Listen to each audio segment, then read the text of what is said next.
សួស្តីបងប្អូនទាំងអស់គ្នាថ្ងៃនេះគឺថាចេញមកខាងក្រៅផ្ទះទៀតហើយដើរមើលចំការដំណាំជុំពេញផ្ទះអូយឮតែសលេងសត្វចាប់ច្រៀងរាំពេញនឹងតែម្ដងថ្ងៃនេះគឺថាតិចតិចុំដល់ហើយអាកាសធាតុខាងក្រៅផ្ទះណានេះបងប្អូនឮសលេងសត្វចាប់ច្រៀងរាំពេញនឹងហ្មងណាហើយអាកាសធាតុថ្ងៃនេះគឺថាចោះតិចទៀតហើយប្រហែលថ្ងៃមុនហ្នឹងក្តៅឥឡូវចោះតិចទៀតហើយម្ដងក្តៅម្ដងតិចឲ្យថាតិចហ្នឹងអត់ព្រមដាច់ទេវាទៅមកឥ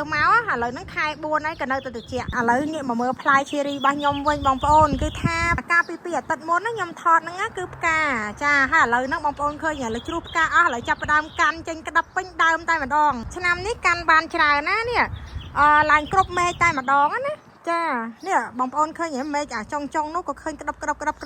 វហ្នឹងប៉ប៉ិនផ្លែកខុបហ្នឹង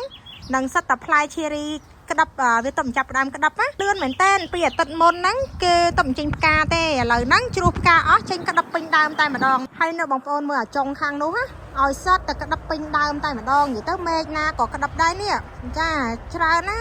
ហើយខ្ញុំមិនគិតសង្ឃឹមថាឆ្នាំនេះបានផ្លែឈើរីច្រើនអញ្ចឹងទេនេះគឺថាច្រើនមែនតើណាអូណែបងប្អូនមើលណែនេះថតចិត្តបន្តិចនិយាយទៅមកតងណាមកមេឃណាក៏ឃើញក្តាប់ដែរនេះបងប្អូន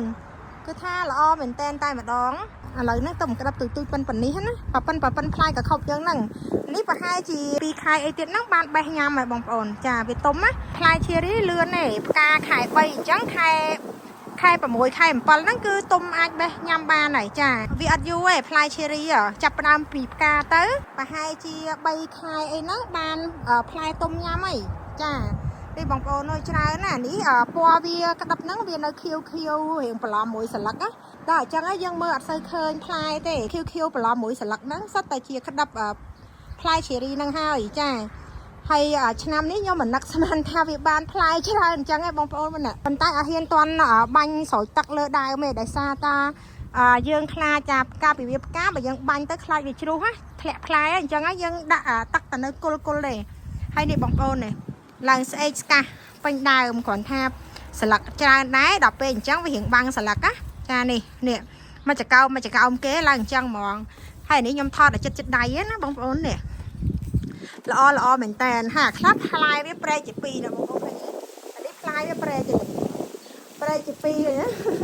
វាល្អផ្លែប្រែកចឹងហ្មងនេះមកចកោមគេនេះផ្លែច្រើនគួរសមឆ្នាំនេះណាចាកាលពីឆ្នាំមុនអត់សូវមានផ្លែទេនេះ